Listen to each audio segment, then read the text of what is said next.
Hello, hello, Marilyn here, your optimism guru, ready to spread a little daily cheer in your world. So today I want to talk about something that is super exciting to me, and that is a bit of positive psychology and leading a life of greater resilience as negative things come into our world, whether resilience is something that already comes naturally to you, that you were raised with, that you were born into, or if you have to work at it, practicing positivity in the face of negative things, negative people, negative events, even things that are catastrophic and would knock some people completely out of the water, completely off their game. If you can roll with it and practice putting a positive face on even the most negative events and people in your life, that will be a reciprocal action.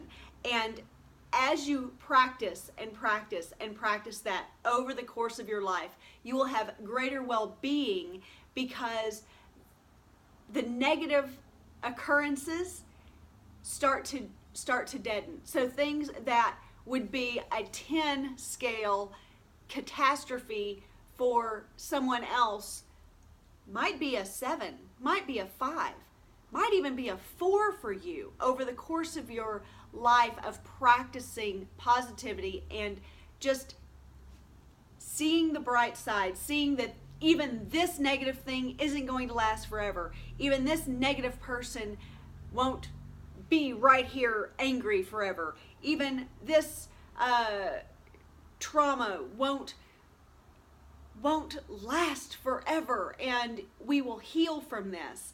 And looking at everything that we can with a positive outcome in mind will just compel you to have a greater sense of well-being and a greater sense of purpose and a greater resiliency and ability to bounce back, because this is something that you are practicing every day. Again, whether it comes naturally to you, whether you were born into this, or whether it's something you have to work on, if you will practice resiliency, it will become easier and it will become a part of your just natural state, and that will encourage you to have a healthier life, a happier life, a greater sense of purpose, a greater sense of well-being, and by golly, it's just pretty fabulous. So I want to encourage you, whether you already do this or not, and I have a feeling if you pay any attention to me that you probably are a pretty resilient person. But if you're not, just know that even taking little steps in the face of anger or negative situations that allow you to just even think one extra positive thing or not see this as the greatest catastrophe of your life, it will encourage future negativity to be deadened a little bit, and it will just continue to add to your well-being and your overall health, which is always nice. So, that being said, I wanted to share a couple of awesome things that I am loving right now. My daughter just brought me flowers from her little walk that she took. And by flowers, I mean, a flower. So pretty. So pretty.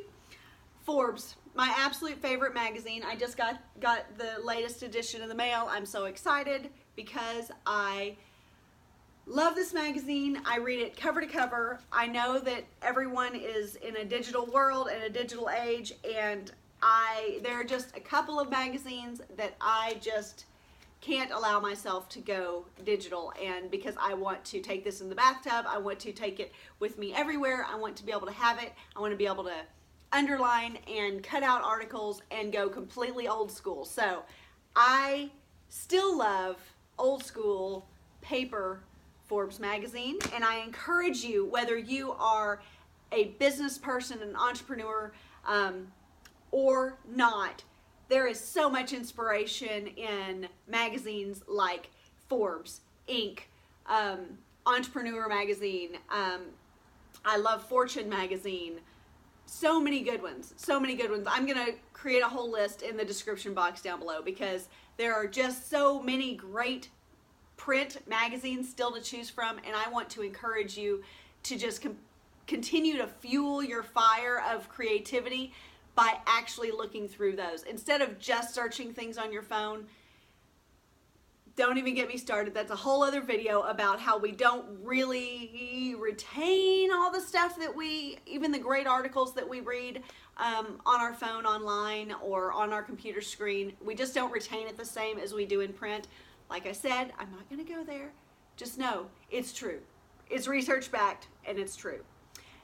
And speaking of paper, a little bit more old school, check out this awesome stack of note cards that I picked up at Half Price Books because I love sending note cards a zillion. And you know what? I love receiving them. So I love these because they are old school. They look like they were designed in, I don't know, the 60s or 70s, and I just love that. And it's the 4 elements, which is my girls and I in Wisconsin, so I had to get those. And then these beautiful flower cards, and what I loved about these is that they're squares. It's hip to be square. So, you know, whether you are just completely in the digital age or not, there is nothing more pleasant on a gloomy day than to get just a note from a friend or a text out of the blue. I love these. This is not Mary Cassatt, but her work looks a lot like Cassatt's, and so I just love that. How beautiful is this? How beautiful is that? I mean, what? And then how cute are these? Oh, and they're so cheap too. It's crazy. Well, now I can't open this box, but this is what these look like, and these are super cute. And I also got some that not only do I send cards to friends, but I send boxes of cards to friends.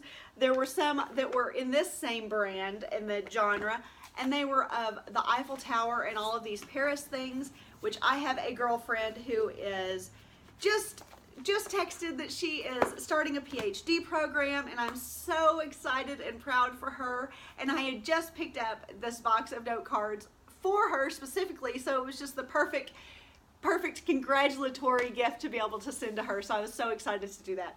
So it's an old school kind of day. We're talking positive mental attitude, we're talking note cards, and we're talking print magazines. So what can I say? I'm 40. I'm still old school. I love it. I love it. I love it. I love it. And now I'm going to post this on social media in video form, and there's no film to be had and no discs or VHS cassettes to deal with. So, you know, mix the old and new, high and low. We got this. We got this. Anyway, I hope until I see you again that you are practicing a little bit of extra positivity, that you still hold on to some things that are a little more classic, that still just speak to you in a special way, whether it be old school magazines, books, note cards, actually using snail mail still. Whatever it is that speaks to you and makes you happy, that you can hold on to as a little piece of your classic identity, I encourage you to do so. And until I see you again, I hope that you are making it a great day.